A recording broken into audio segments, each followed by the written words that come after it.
I started my formal journey into shamanism in 2013 when I participated in a vision quest in the Central Desert in Australia.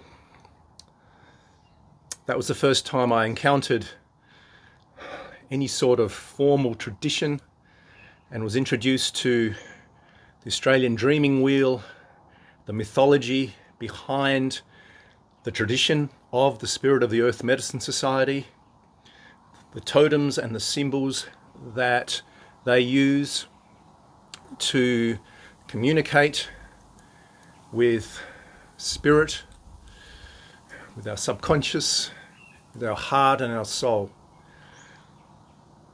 But I realized when I first encountered all those things that I'd actually been using shamanic principles and techniques for many, many years prior to that in my own healing work with clients without ever knowing that it was in any way shamanic, calling it that, or aspiring to be that.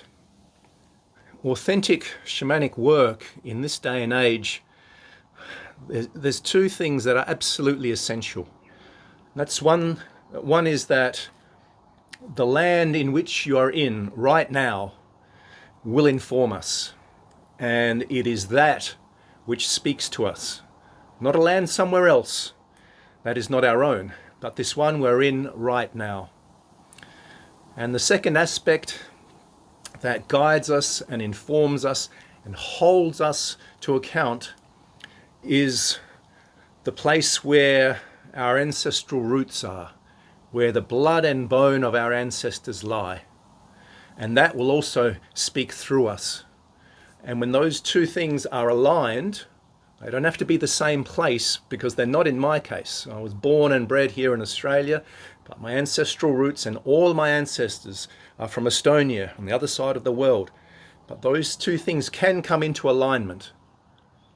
I do not gain any strength or power or wisdom by calling upon the totems, the customs, the songs, the dances, or the imagery of a culture that is not my own.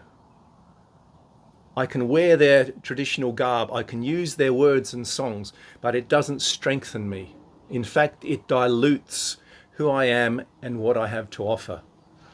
The wisdom of other cultures is universal in its power, and we can certainly utilize that wisdom, but it needs to come through our own land, our own ancestral stories, our own mythologies, our own symbols.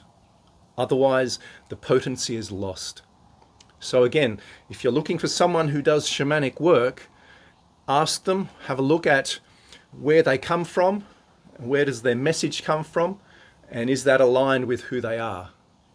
That will tell you something about their authenticity.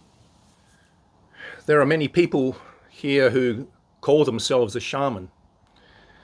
And of course, I don't know how they came across that title, whether it was earned or bestowed in an authentic and appropriate way, or whether they've just claimed it. But as I mentioned earlier, I've been working now formally and apprenticing in my tradition for 8 years, and I am not a shaman, and I am not a shaman. I am a shamanic practitioner, and I'm entitled within my tradition to call myself that.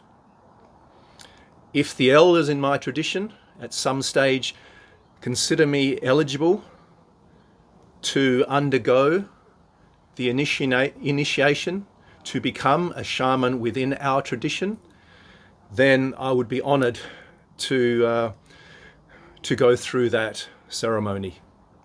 There's no guarantee that I'll succeed and be accepted, but I'd be honored to take it on. But I don't get to decide if I'm a shaman or not. The elders, the teachers within my tradition, see and observe my readiness. So again, if someone calls themselves a shaman, ask them how they became one, who bestowed that title on them, and consider yourself, have they earned the right to call themselves that esteemed and profound title? Journey well.